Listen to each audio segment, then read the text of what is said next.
I started doing some experiments, and I could see that. So actually, Versican, it acts like mediator between the small and the large proteoglycans, and is a sort of network in the extracellular matrix. So I was, doing some immunohistochemistry experiments, and I found out that in the healthy disc, you could really see this network like a spider web. So I would say the first thing is finding a mentor. So, finding a mentor is the most important step of building a research career, because when you're interested and you're young, if you don't have guidance, you just get lost into the many aspects of research. I really allocate most of my paperwork during nights.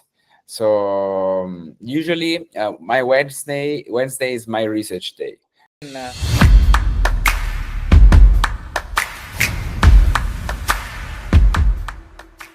So, like, there are a lot of things that is happening on the regeneration in the discs and in the other areas. How do you try to maintain the clinical relevance of this research? Like you said, like the low back pain may be due to various reasons, and only the discogenic pain could be addressed with these biologics. So you need to maintain a clinical relevance on these basic science work, and how does you ensure that?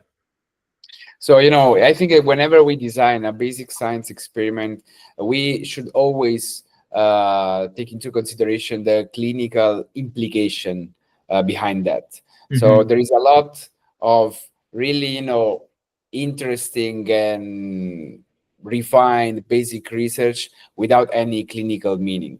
And, that's a loss of money, and that's a loss of time.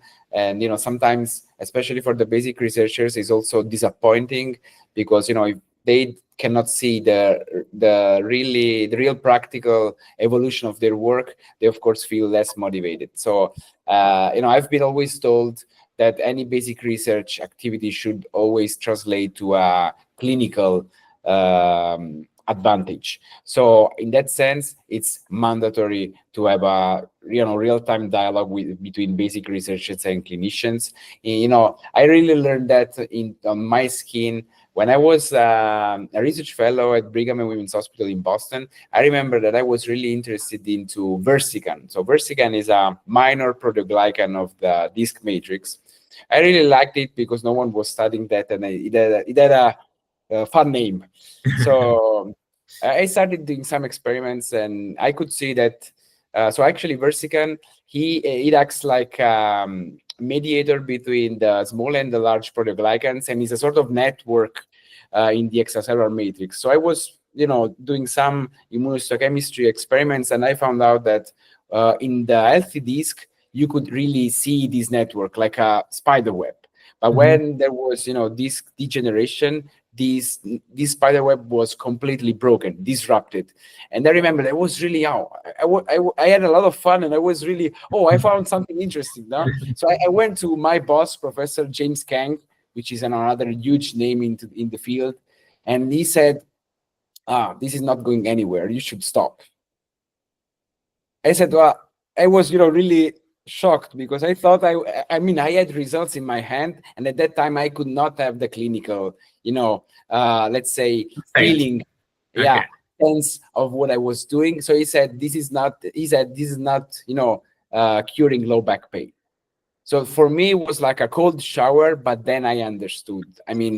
That's why you really need to think of what's the real implication of your, gene expression experiment, your cell isolation, your small Western blot. Everything should always be related to a clinical implication. And of course, I understand that basic researchers, biologists, engineers, they don't have the background to understand that. As we don't have the background to understand the basics of those experiments, that's why we really need a multidisciplinary team.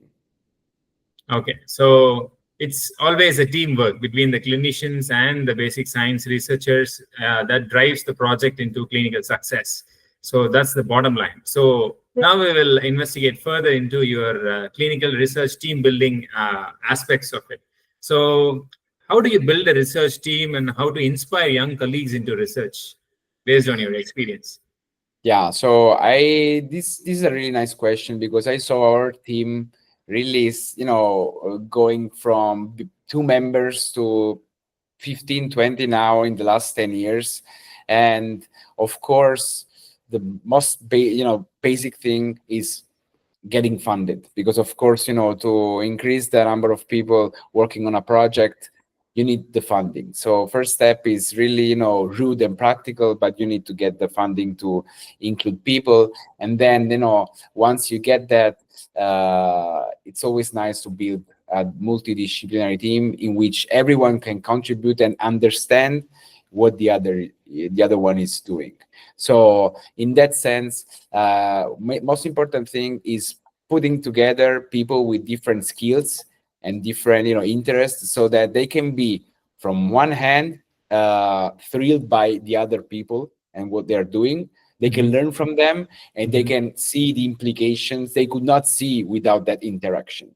And I encourage young people who want to get involved into research to try to find that curiosity, that thrill that getting into an unknown area can give you, because that's where you can really build interest into the research, and not just think that as a mere paperwork, or something you do passively. So that's, I think, that once you build that deep interest and passion, you really are you're really captured by the field, and that's when you really want to do more and more and more and more, and you are motivated to do better.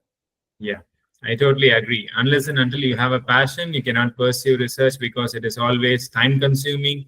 And as we discussed earlier, it wants the most of you all the time. So next, we'll come to your advice on a young surgeon who wants to get into research. He is motivated, he's passionate to do research, but doesn't know where to start. So what do you want to say to them? So I would say the first thing is finding a mentor. So, finding a mentor is the most important step of building a research career, because when, you're interested and you're young, if you don't have guidance, you just get lost into the many aspects of research.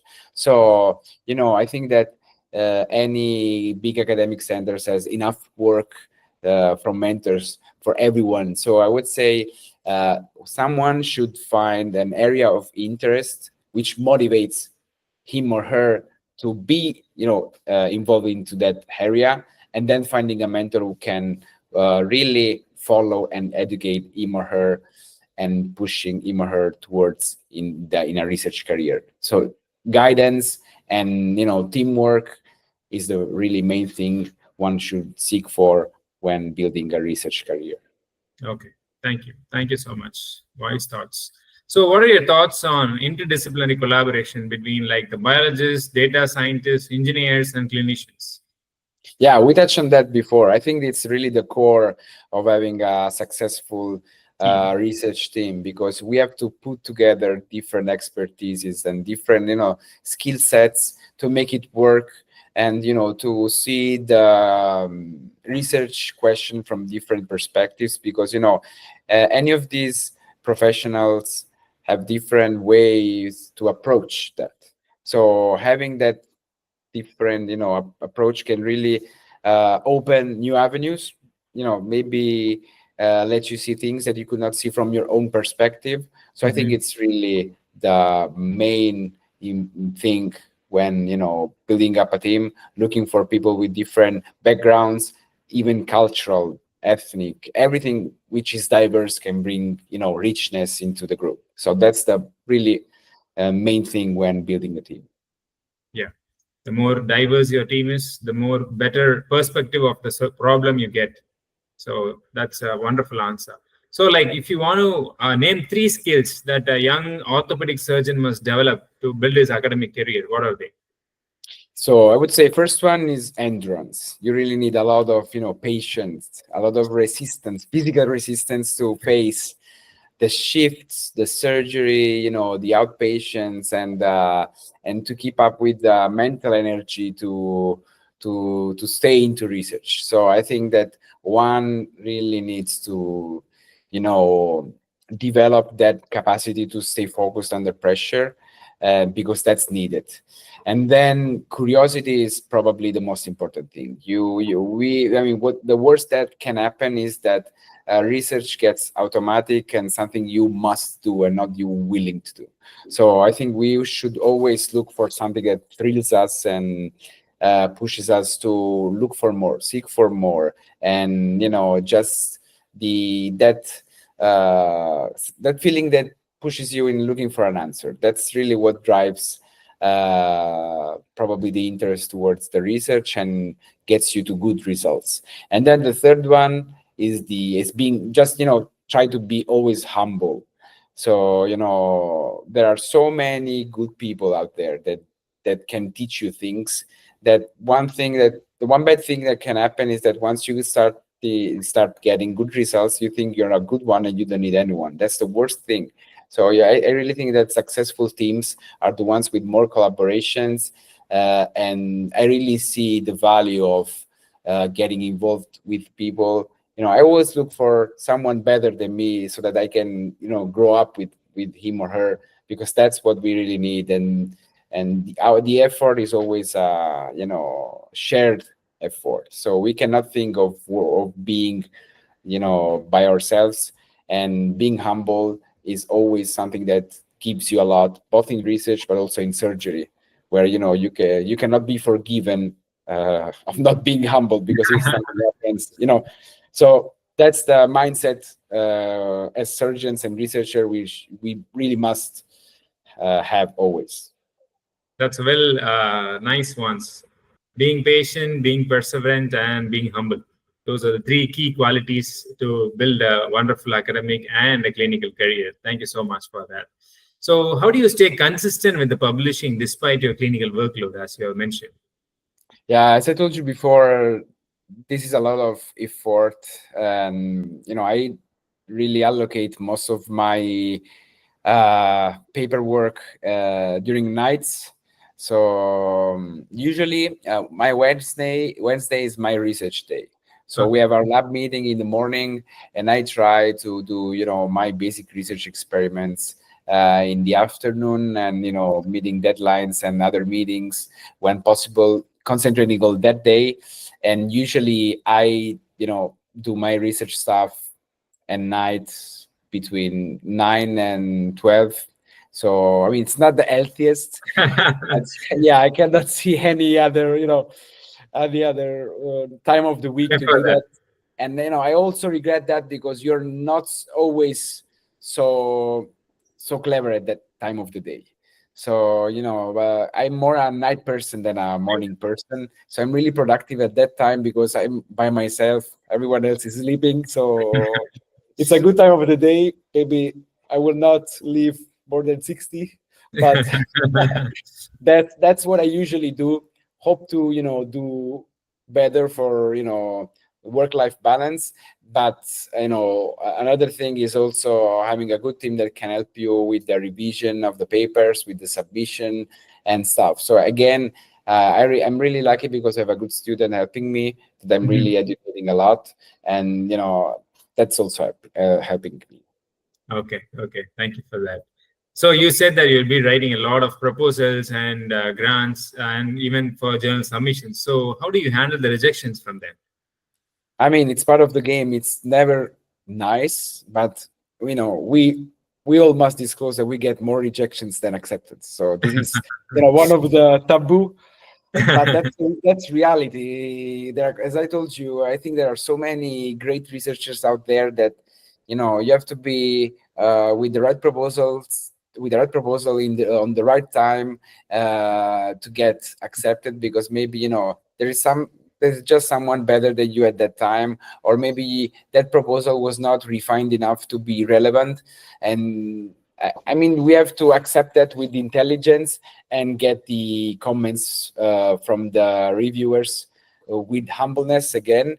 And it's just an occasion to grow up and improve, because it's not that rejection means that project or paper is just garbage.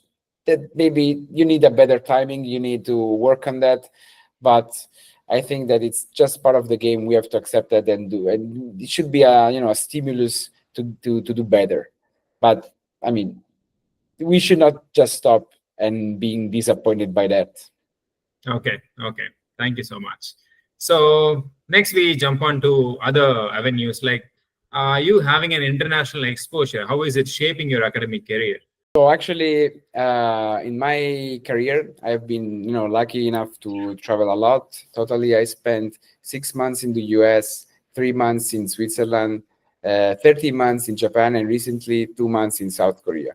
So I had the chance to, meet a lot of great mentors and did a lot of networking. And of course, this allows you to build, new research networks, which means more project, more papers, and this of course fuels your academic profile and gives you the opportunity to be well referenced by these leaders outside. So for anyone interested into academic orthopedic surgery, I really encourage to look for fellowships and look for research experiences outside, because this is really good for your CV, and always exposure to different cultures is so much enriching. So you really need that to build a global view.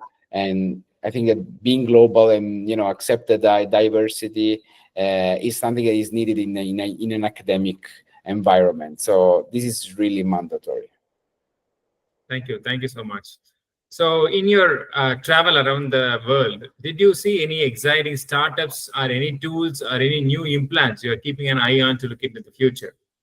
Yes. So actually, I think that one thing in spine surgery that is a little bit tricky is the training, because it's a delicate surgery. So getting our real world exposure, sometimes it's difficult, especially in small fellowships and short periods. So I'm really interested into these new startups doing cadaver-like disposable models, like upsurgeon or real spine. I've tried, both of them, and actually, you really feel you're operating on a real human being, because the tissues that really have